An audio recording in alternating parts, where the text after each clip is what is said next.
So I plan to teach English or language arts, literature.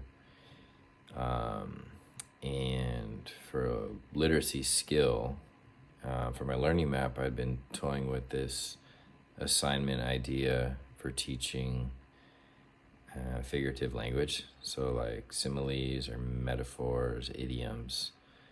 And I was going to have the students go through a book of their choice, read a couple pages, and try to identify like 3 or 4 examples of figurative language, and then break them up into groups and have them discuss in the groups the figurative language that they identified. And I wanted them to discuss why they think the author may have chosen to use figurative language there instead of being more explicit.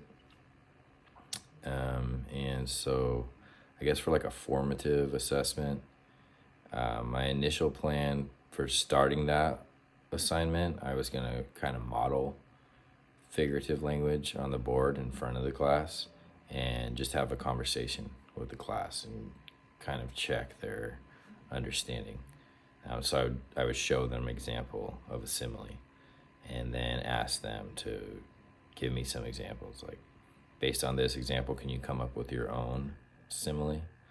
Or can you come up with your own idiom or metaphor?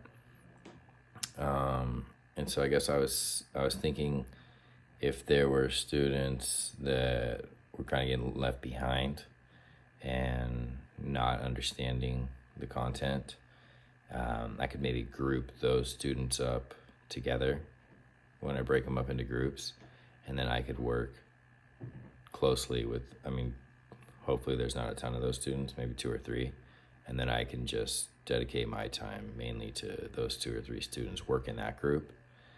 And then I was thinking, I want to be able to relate to the students. I want to kind of make it more relevant or interesting. So I could kind of find something they're interested in. For example, maybe they like playing video games.